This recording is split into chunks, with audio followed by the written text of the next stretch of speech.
The notification sound cut through the silence of our downtown Portland loft like a blade. 3:15 a.m., and I was hunched over my drafting table, sketching lighting designs for the new waterfront hotel project. The blue glow from my phone screen made me squint in the darkness. Paige Monroe's name appeared on the lock screen. Brielle's best friend since college, the sharp-tongued gallery curator who always looked at me like I was tracking mud through her pristine world. We'd exchanged maybe 50 words in the 5 years Brielle and I had been married. "Want dinner tomorrow?" her message read. I stared at the screen, confused. Paige had never invited me anywhere, let alone dinner. My fingers hesitated over the keyboard before I typed back, "I'm married." The response came instantly. "That didn't stop your wife from meeting my partner." The phone trembled in my hands as I read the words again, then again, hoping they'd somehow rearrange themselves into something that made sense. Something that didn't tear my world apart at 3:15 on a Tuesday morning. Damian Frost, Paige's partner of 7 years, the cocky lighting supplier who'd been circling my business like a vulture, trying to poach my commercial clients with his overpriced European fixtures and smooth sales pitch. I'd met him twice at gallery openings, both times walking away with the distinct impression that he thought I was beneath him. Another message from Paige. "Chez Laurent. Monday, Wednesday, Friday. 3 weeks running. Want the receipts?" My workshop suddenly felt too small, the air too thick. I pushed back from the drafting table, nearly knocking over my coffee mug. The cold brew had gone bitter hours ago, but I'd kept sipping it anyway, lost in the familiar rhythm of designing light patterns for spaces that would outlast the relationships built within them. Brielle was asleep in our bedroom, 30 feet away through the exposed brick walls of our converted warehouse space. I could hear her breathing, soft and regular, the same sound that had comforted me for years. Now it felt like mockery. My phone buzzed again. A photo this time. Brielle and Damian at a corner table, his hand covering hers, her head tilted in that way she did when she was really listening to someone. The timestamp read 8:47 p.m. last Friday, the same Friday she'd told me she was working late on the nonprofit's annual gala planning. "Planning," I whispered to the empty workshop, tasting the word like poison. I stood up, my legs unsteady, and walked to the floor-to-ceiling windows that overlooked the harbor. The city lights reflected off the black water like scattered diamonds. I'd designed the lighting for half the buildings I could see from this window. My work illuminated other people's lives while my own dissolved in darkness. Another buzz. "I'm sorry, Lucas. I thought you knew." The words blurred as I read them. Paige thought I knew. How long had this been going on? How many people in our circle had watched me play the oblivious husband while my wife and her lover made a fool of me? I typed back with shaking fingers. "How long?" "At least a month. Maybe longer. I found hotel receipts in Damian's jacket last week. Your wife's name was on the guest registry." Hotel receipts. My wife's name. The clinical details hit harder than screaming or accusations would have. This wasn't a moment of weakness or a drunken mistake. This was methodical, planned, ongoing. I sank into my desk chair, staring at the half-finished lighting design in front of me. Warm, ambient lighting for the hotel's restaurant, carefully calculated to make diners feel comfortable, intimate, safe. The irony wasn't lost on me. "What do you want from me?" I typed. "Nothing. I'm leaving him. Thought you should know what you're married to." What I was married to, not who. What? I set the phone down and rubbed my eyes, trying to process the information. Brielle Knox, the woman who'd convinced me to move to Portland, to buy this loft, to build a life together. The woman who organized charity events and smiled for photos with Portland's social elite. The woman who'd been lying to my face for weeks, maybe months. My phone buzzed one more time. "She doesn't deserve you, Lucas. She never did." I turned off the phone and sat in the darkness, surrounded by the tools of my trade. Light meters, color temperature guides, sketches of illumination patterns. I understood light better than most people understood anything. I knew how to make spaces warm or cold, inviting or intimidating, how to hide flaws and highlight beauty. But I'd been blind to what was happening in my own home. The harbor lights blurred as exhaustion and shock hit me in waves. Tomorrow, everything would change. Tonight, I sat in the dark and planned my next move. If Brielle wanted to play games in the shadows, I'd show her what real darkness looked like. I didn't sleep. By sunrise, I'd consumed half a pot of coffee and filled 3 pages with notes, names, dates, inconsistencies in Brielle's stories over the past month, the late meetings that ran until midnight, the new gym membership she'd bought but never seemed to use, the way she'd started charging her phone in the bathroom instead of on the nightstand. The details that had seemed innocent now formed a pattern, like connecting dots in a children's puzzle. Except this picture revealed my wife's betrayal in sharp, undeniable focus. Brielle emerged from the bedroom at 7:30, already dressed in her tailored black suit, ready for another day of coordinating charity events for Portland's wealthy donors. She moved through our kitchen with practiced efficiency, pouring coffee into her travel mug, checking her phone, applying lipstick in the reflection of the microwave door. "You're up early," she said, not looking at me. "Couldn't sleep?" "Working," I replied, keeping my voice steady. "The hotel project timeline is next week." She nodded absently, scrolling through her messages. I watched her face for any sign of guilt or nervousness, but she was perfectly composed. Either she was a better actress than I'd given her credit for, or she genuinely didn't care that she was destroying our marriage. "I'll be late tonight," she said, finally meeting my eyes. "Board meeting for the gala. We're finalizing the venue lighting requirements." The venue lighting requirements. My specialty. The one thing she'd never once asked for my help with, despite 5 years of marriage to someone who designed commercial lighting for a living. "Need any advice?" I asked. "I know the Pearl District venues pretty well." "Thanks, but we've got it covered. Damian's company is handling the technical details." She said his name without hesitation, without the slightest change in expression. I felt something cold and sharp twist in my chest. "Damian Frost?" I asked casually. "From European Lighting Solutions? You know him?" "We've met. He's been trying to poach my clients." Brielle shrugged. "He seems professional enough.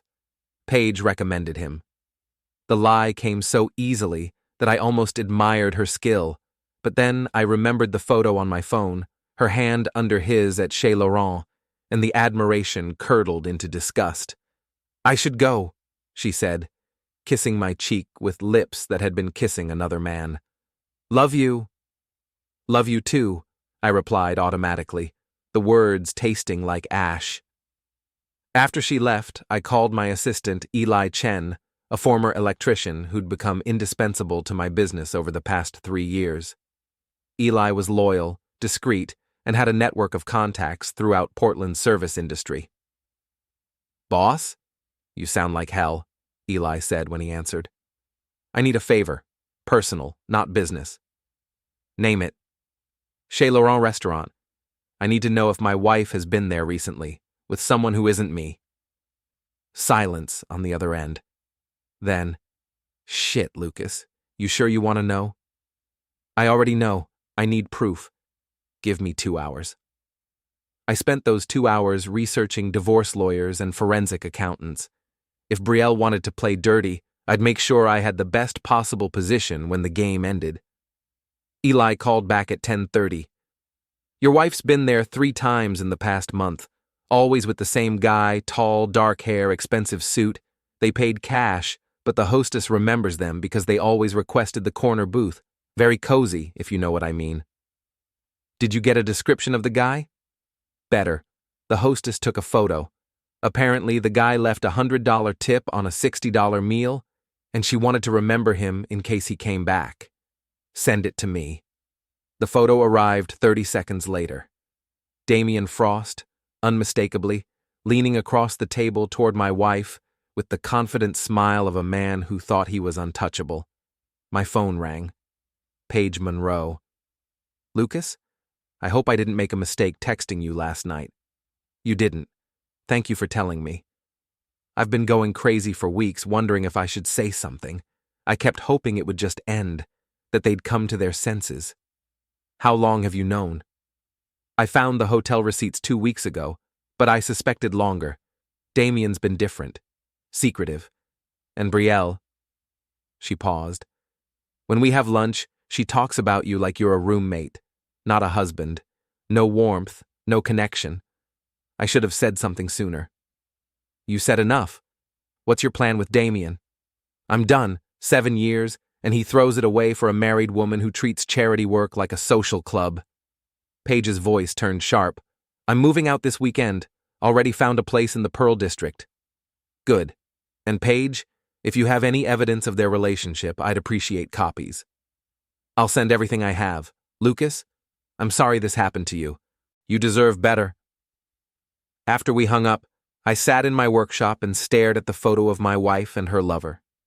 The lighting in the restaurant was warm, intimate, designed to make people feel comfortable and connected. I'd probably consulted on similar setups a dozen times. Now I was going to use everything I knew about light and shadow to expose the truth. My phone buzzed with a text from an unknown number. This is Paige's new phone. Damian doesn't know about it. Here's what I have. The next hour brought a flood of evidence. Photos, receipts, screenshots of text messages Damian had carelessly left open on his laptop. A paper trail of deception that painted a clear picture of a month-long affair conducted with breathtaking arrogance. The final message from Paige made me freeze. Found this in his email. Thought you should see it. The attached screenshot showed an email from Damian to a business associate. Portland's lighting market is ripe for expansion. I'm working on eliminating the local competition through personal channels. Should have Ward Design's client list within the month. Personal channels. He wasn't just sleeping with my wife. He was using her to destroy my business. I forwarded everything to my lawyer, then called Eli back. Change of plans, I said. We're not just gathering evidence anymore. We're going to war. The law office of Rebecca Martinez occupied the top floor of a downtown high-rise, with windows that offered a panoramic view of the Willamette River. I'd chosen her based on her reputation for handling high-conflict divorces and her track record of protecting small business owners from vindictive spouses. Mr. Ward, she said, reviewing the evidence I'd provided, this is remarkably thorough documentation for someone who just discovered the affair yesterday. I had help from the other betrayed party. Ms. Monroe seems quite motivated to see justice done. Rebecca's smile was sharp as a blade. The business angle makes this particularly interesting. Your wife's boyfriend isn't just having an affair, he's using that relationship to commit what could be considered corporate espionage. What are my options?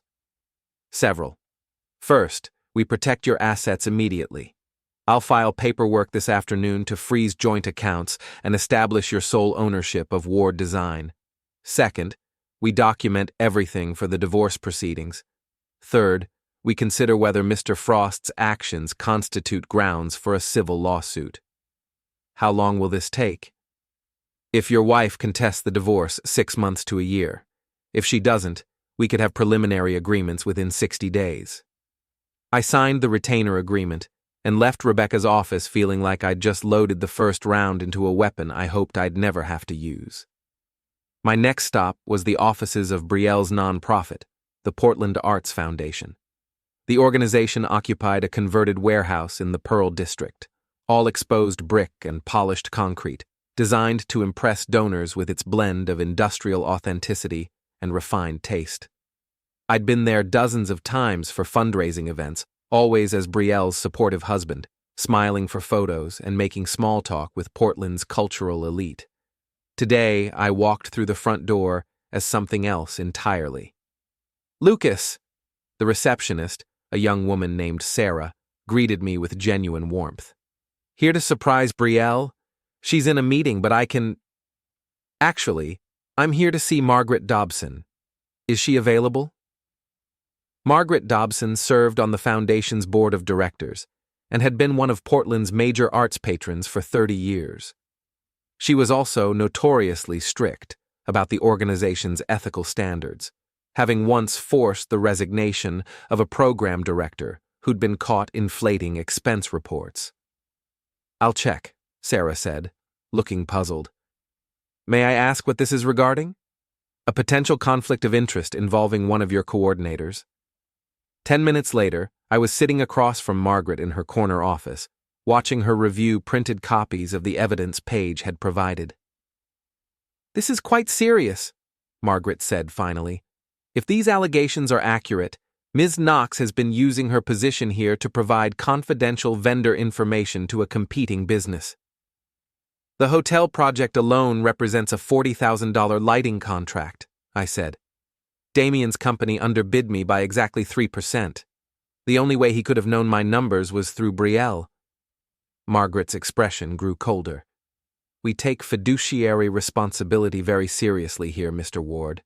I'll need to present this to the full board, but I suspect Ms. Knox will be suspended pending a formal investigation." "I appreciate your time, Mrs. Dobson. I know this puts you in a difficult position. On the contrary, you've done us a service by bringing this to our attention. The Foundation's reputation depends on absolute integrity from our staff." I left the nonprofit's offices feeling a grim satisfaction. Within hours, Brielle's carefully constructed professional life would begin to crumble. But that was just the beginning. My phone rang as I reached my car. "Eli. Boss, you need to see this. I'm at the European Lighting Solutions warehouse. Damian's here and he's not alone." "Brielle?" "Bingo. They're in his office and it doesn't look like they're discussing light fixtures." I drove to the industrial district where Damian's company operated out of a converted shipping facility. Eli met me in the parking lot, his expression grim. "Second floor, corner office," he said. "I've got photos if you want them, but honestly, you probably don't." "I want them. Evidence is evidence." Eli handed me his phone. The photos were clear enough to leave no doubt about what Brielle and Damian were doing during her board meeting. My wife's face was visible in 2 of the shots, her expression one of abandon I'd rarely seen in our bedroom. "How long have they been up there?" I asked. "About an hour." "You want to confront them?" I considered it. The satisfaction of kicking down that door and watching their faces when their secret world exploded would be considerable. But it would also be emotional, messy, and potentially damaging to the careful legal strategy Rebecca was constructing. No, better to let them think they're still getting away with it. "What's the plan then?"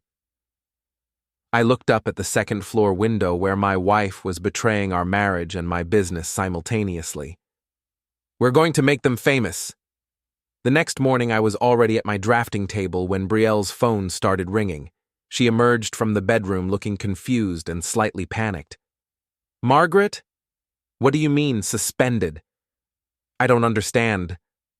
I continued working on my lighting designs, listening to my wife's voice grow increasingly shrill as she realized her professional life was imploding. "An investigation? Into what? Who made these accusations?" The call lasted 15 minutes. When it ended, Brielle stood in our kitchen, still in her pajamas, staring at her phone like it had just bitten her. "Problem at work?" I asked, without looking up from my drawings. "Someone made allegations about conflicts of interest.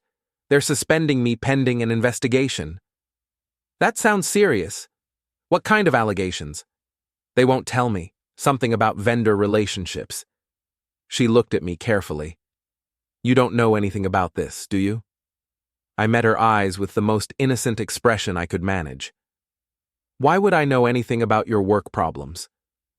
She studied my face for a long moment, then shook her head. "I need to call my lawyer." "Probably a good idea," I agreed. "Want some coffee?" As I poured her a cup, I noticed her hands were shaking slightly, the first crack in her composure. By the time I was finished with her, that crack would be a chasm. The call came at 2 in the afternoon. Paige's voice was tight with anger. They're at my gallery, together, acting like nothing happened. I was in my workshop, putting the finishing touches on a lighting proposal that I knew Damian would never be able to match. What do you mean, together? Brielle came by to check on me after I moved out. Found her and Damian in the back office, going through my client files. I think they're trying to figure out what evidence I have. Where are you now? Coffee shop across the street. I can see them through the gallery windows. Stay there. I'm coming over. The Monroe Gallery occupied a prime corner location in the Pearl District, its floor-to-ceiling windows designed to showcase the rotating exhibitions within. As I approached, I could see Brielle and Damian moving around inside, their body language intimate and conspiratorial. I found Paige at a window table in the coffee shop, her hands wrapped around a mug like she was trying to absorb its warmth. She looked exhausted, her usual polished appearance replaced by jeans and a sweater, her dark hair pulled back in a messy ponytail. "How are you holding up?" I asked, sitting across from her. "Better than yesterday, worse than I hope to be tomorrow." She managed a weak smile. "How about you?" "Angry. But angry is useful right now. What's your plan?" I pulled out my phone and showed her the photos Eli had taken at Damian's warehouse. Her face went pale, then flushed with rage. "That bastard, in his office, while I was moving my stuff out of our apartment? I'm sorry you had to see that. No, I'm glad. It makes what I'm about to do easier." She stood up abruptly. "Come on. Where are we going?" "To end this charade." Paige strode across the street with the determination of someone who'd reached the end of their patience. I followed, curious to see what she had planned. The gallery's front door chimed as we entered. Brielle and Damian were standing near the back office, their heads close together as they examined something on Damian's phone. They looked up as we approached, and I watched their expressions shift from surprise to guilt to defiance in the span of seconds. "Paige," Damian said, his voice carefully controlled, "I thought you were staying at your sister's place." "I am. This is still my gallery, though. At least until the end of the month." Paige's voice was ice cold. "What are you doing here, Brielle?" My wife straightened, adopting the confident posture she used when addressing donors. "I wanted to check on you after everything that's happened. As a friend." "As a friend," Paige repeated. "How thoughtful. And Damian, what's your excuse?" "I came to get the rest of my things from the office." "Funny. I cleaned out all your belongings yesterday." Paige walked to the office door and pushed it open. "Care to explain what you were really looking for?" The office was clearly in disarray. File cabinets stood open, papers scattered across the desk. Damian had been searching for something specific. "You're being paranoid," Damian said. "We were just talking." "About what? Your ongoing affair? Your plan to destroy Lucas's business? Or maybe about the hotel contract you stole using inside information?" Brielle's composure finally cracked. "Paige, you don't understand." "I understand perfectly. You've been sleeping with my boyfriend for over a month. He's been using you to spy on your husband's business. And now you're both here, in my gallery, trying to figure out what evidence I have of your betrayal." "That's not—" Damian started. "Shut up," I said quietly.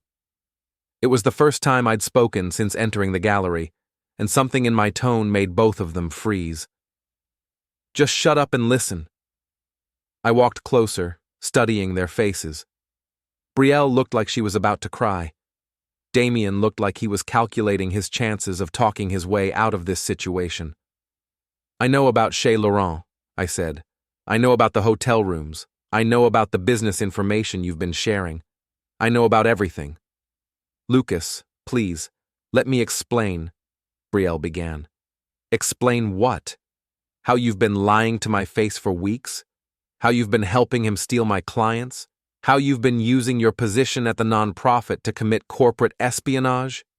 It's not like that." "Then what is it like, Brielle? Because from where I'm standing, it looks like you decided our marriage was worth less than whatever he promised you." Damian stepped forward, his chest puffed out in a pathetic display of dominance. Look, Ward, this doesn't have to get ugly. It's already ugly, I said. The question is, how much uglier you want it to get? Are you threatening me? I'm stating facts. You've been using my wife to steal my business. That's corporate espionage. You've been conducting an affair with a married woman who has access to confidential vendor information.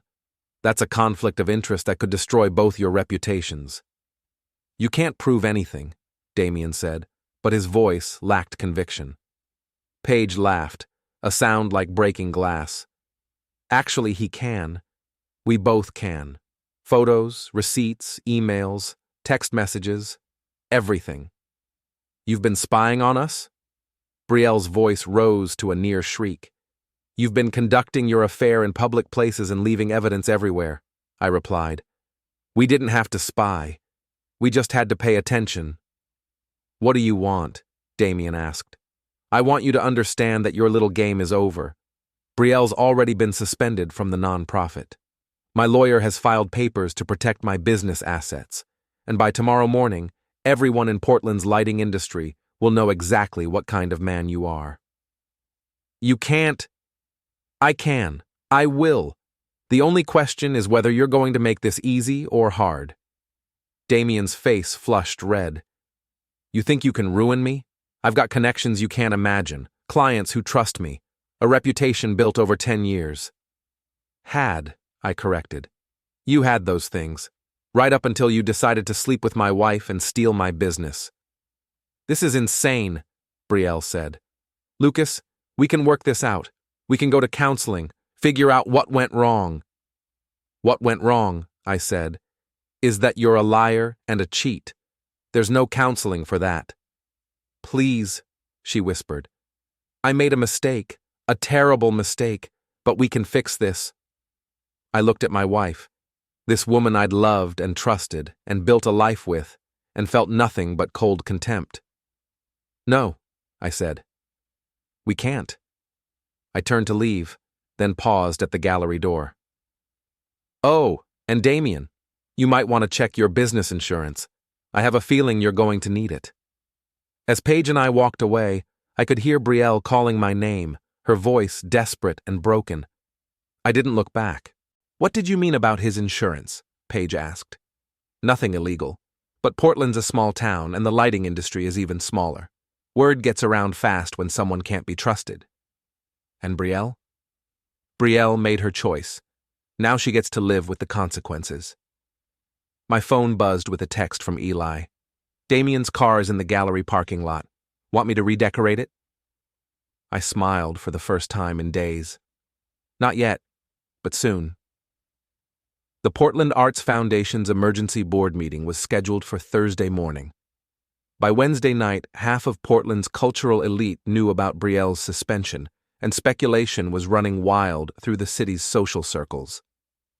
I spent Wednesday evening in my workshop, putting the finishing touches on a special project. 24 custom light panels, each one programmed with a specific message, designed to be mounted on building facades throughout downtown Portland. Eli arrived at midnight with Rico Valdez, the owner of Torch Bar and a former Marine who'd become one of my closest friends over the past year. Rico had connections throughout Portland's service industry and a talent for making things happen quietly and efficiently. You sure about this, Lucas? Rico asked, examining the light panels. Once we put these up, there's no taking it back. I'm sure. How many locations did you secure? 12 buildings, all with electrical access, all visible from major streets. The building owners think they're getting free advertising displays for the weekend. And the timing? 6 a.m., right when the morning commute starts. Maximum visibility. Eli grinned. This is going to be epic. You designed these yourself? Every pixel. High-resolution LED panels, weather-resistant housing, wireless control system. They'll run for exactly 1 hour, then shut down automatically. What do they say? Rico asked. I handed him the control tablet. See for yourself. Rico scrolled through the programmed messages, his eyebrows rising with each screen. Jesus, Lucas, you're not messing around. They had their fun in private. Now it's time for a public performance. Thursday morning, I was awake at 5:30, sitting in my workshop with a cup of coffee and the control tablet. At exactly 6 a.m., I activated the system. Across downtown Portland, 24 light panels blazed to life with a coordinated message. Brielle Knox, nonprofit coordinator by day, homewrecker by night. Damian Frost, steals clients and wives with equal skill. Some people illuminate, others just burn bridges. The displays rotated through different messages every 30 seconds, each one more damaging than the last. Photos of Brielle and Damian at Chez Laurent, screenshots of their hotel receipts, copies of the stolen business proposals. My phone started ringing at 6:15. The first call was from a reporter at the Portland Tribune, asking for comment on the guerrilla art installation that was lighting up social media. I declined to comment. The second call was from Margaret Dobson. Mr. Ward, I assume you're responsible for this morning's display. I have no idea what you're talking about, Mrs. Dobson. Of course you don't. For what it's worth, the board voted unanimously last night to terminate Ms. Knox's employment. The evidence you provided was quite compelling.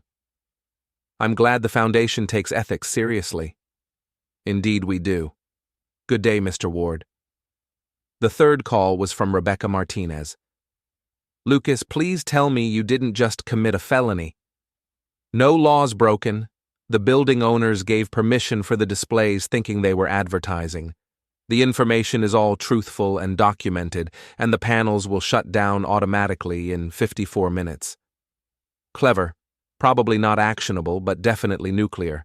I hope you're prepared for the fallout. I've been preparing for days.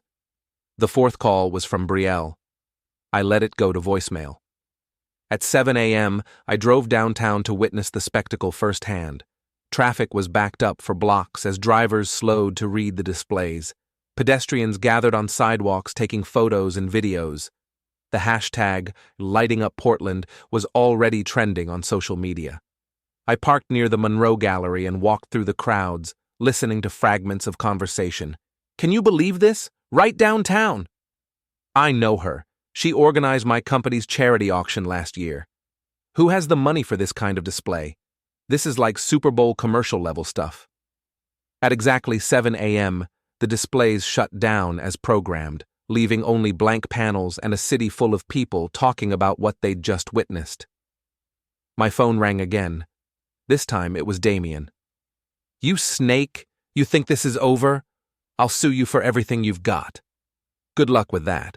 Everything displayed was factually accurate and publicly documented. See you in court. I hung up and walked into the coffee shop where I'd met Paige 2 days earlier. She was sitting at the same window table, but now she was smiling. That, she said as I sat down, was absolutely brilliant. Think it was enough? Look around. The coffee shop was buzzing with conversation about the morning's display. Every table had someone scrolling through social media, sharing photos and videos. Brielle and Damian's names were being mentioned with a mixture of shock, disgust, and dark amusement. Damian's already gotten 3 cancellation calls from major clients, Paige continued.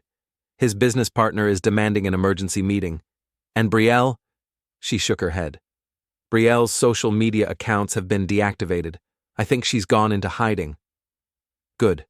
Maybe now they understand what consequences feel like. What's next? Next, I rebuild my business without a saboteur in my home. I move forward with the divorce. And I make sure everyone in Portland knows exactly who they're dealing with if they're thinking about crossing me. Any regrets? I considered the question. 6 months ago, I'd been a trusting husband who believed in the fundamental goodness of the woman I'd married. That man was gone, replaced by someone harder, more cynical, but ultimately more honest about the world's capacity for betrayal. No regrets, I said. They made their choices. I just made sure those choices had appropriate consequences. My phone buzzed with a text from an unknown number. This isn't over. You'll pay for what you did today. I showed the message to Paige, who laughed. Damian? Probably. Let him come. I'm done playing defense. That afternoon, I returned to my workshop to find Eli installing a new security system. Just a precaution, he said. Rico's idea. He thinks Damian might try something stupid. Let him try. I've got everything documented, backed up, and stored in multiple locations. If anything happens to me, the story gets even bigger. What about Brielle? You heard from her? 17 voicemails. I haven't listened to any of them. You going to? Eventually. When I'm ready to hear her try to justify the unjustifiable. As the sun set over Portland, I stood at my workshop windows, looking out at the city lights I'd helped design. Tomorrow, there would be more fallout from the morning's display. Lawyers would make threats. Reputations would continue to crumble. The social media storm would rage for days. But tonight, for the first time in weeks, I felt like myself again. Not the naive husband who'd been played for a fool, but the skilled professional who understood light and shadow, who could illuminate truth and expose lies. Brielle and Damian had thought they could operate in darkness, conducting their affair and their business sabotage without consequences. They'd underestimated the man they were betraying. I was Lucas Ward.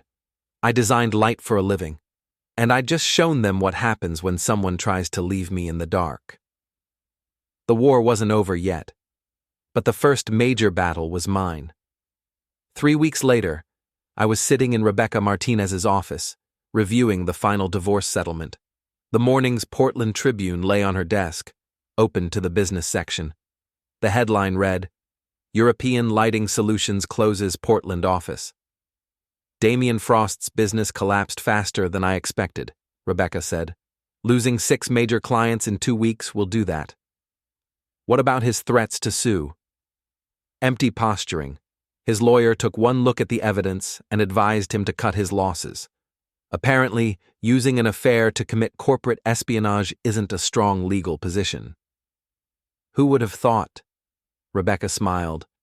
The divorce settlement is everything we asked for. Brielle keeps her personal belongings and her car.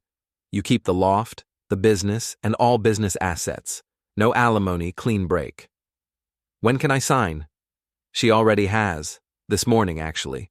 Her lawyer said she just wants this to be over. I signed the papers, officially ending my marriage with the stroke of a pen. 5 years reduced to legal documents and asset division.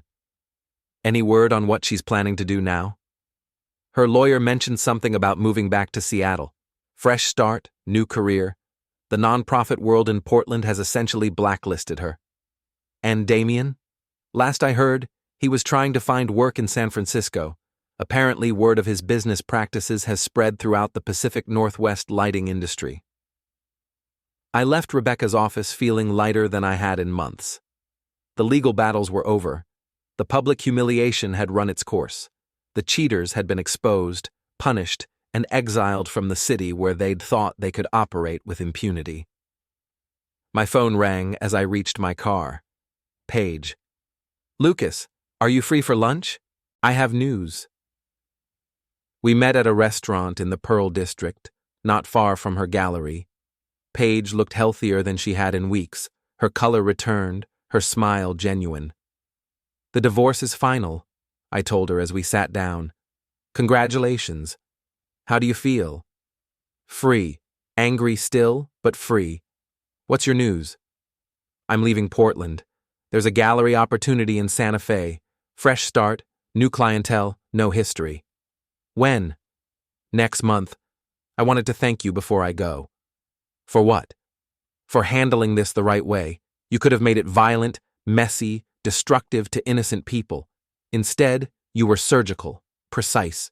You targeted exactly the people who deserved consequences and left everyone else alone. They made it easy by being so arrogant about it. Still, a lot of men would have handled this differently. We ate lunch and talked about the future. Paige's plans for Santa Fe, my plans to expand Ward Design into new markets. The conversation was easy, comfortable, free of the tension and betrayal that had brought us together. Will you stay in touch? She asked as we prepared to leave. I'd like that. You're one of the few good things to come out of this mess. Likewise. That evening, I finally listened to Brielle's voicemails. 17 messages spanning 3 weeks, chronicling her journey from anger to denial to bargaining to despair. Message 1. Lucas, this is insane. Call me back so we can discuss this like adults. Message 5. You're destroying both our lives over a mistake. This isn't who you are. Message 10. I know you hate me, but please, can we just talk? I need to explain what happened. Message 17. I'm leaving Portland tomorrow. I won't contact you again. I'm sorry for everything. I hope you find happiness. Her voice in the final message was barely a whisper, broken and defeated. For a moment, I felt something that might have been pity. Then I remembered the photo of her and Damian in his office, and the feeling passed. I deleted all the messages and blocked her number. 6 months later, Ward Design had recovered completely from Damian's sabotage attempts. The publicity from the light display incident had actually brought in new clients, business owners, who appreciated my creative approach to problem solving and my willingness to stand up for myself. I was working late one evening when Eli knocked on my workshop door. "Boss, there's someone here to see you." A woman stood in the doorway, tall and elegant, with auburn hair and intelligent green eyes. She looked familiar, but I couldn't place her. "Mr. Ward, I'm Catherine Mills. I own the art supply store downtown. We met briefly at one of the foundation's fundraisers." "Of course. What can I do for you?" "I'm opening a second location, and I need someone to design the lighting. Your reputation for creative solutions precedes you." She smiled as she said it, and I realized she was flirting. The thought didn't terrify me the way it might have 6 months ago. "I'd be happy to discuss the project. Would you like to get coffee sometime this week?" "I'd like that very much." After she left, Eli grinned at me from across the workshop. "Boss, I think you're going to be just fine." "Yeah," I said, looking out at the Portland lights twinkling in the harbor. "I think I am." A year later, I stood on the rooftop of my loft, watching the sunset paint the sky in shades of gold and crimson. Catherine was beside me, her hand in mine, both of us admiring the city lights that had become my signature. "Any regrets?" she asked, echoing the question Paige had posed so many months ago. I thought about Brielle, now working as an administrative assistant in Seattle, her dreams of Portland high society reduced to memories and cautionary tales. I thought about Damian, whose name had become synonymous with unethical business practices throughout the lighting industry. I thought about the man I'd been before their betrayal, trusting, naive, willing to believe the best about people even when evidence suggested otherwise.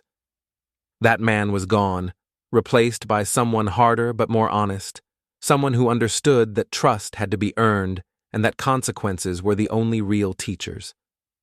"No regrets," I said, pulling Catherine closer. "They taught me something valuable about light and shadow. Sometimes you have to create the darkness to appreciate the illumination." "That's very philosophical for a lighting designer." "I'm a man of many depths." She laughed, the sound carrying across the rooftop and mixing with the sounds of the city below. Portland spread out beneath us, a constellation of lights that told the story of thousands of lives, thousands of choices, thousands of consequences. Somewhere in that vast network of illumination, my work glowed in restaurants and hotels, offices and galleries, bringing warmth and beauty to spaces where people built their lives. It was honest work, creating light without deception, beauty without betrayal. I'd learned to appreciate both the light and the darkness, understanding that one gave meaning to the other. Brielle and Damian had tried to leave me in shadow, but they'd only succeeded in teaching me how to shine brighter. As the last rays of sunlight faded over the harbor, I squeezed Catherine's hand and smiled. The future stretched ahead like an unlit canvas, ready for whatever illumination I chose to create. The lighting had gone out on my old life, but the new one was just beginning to glow.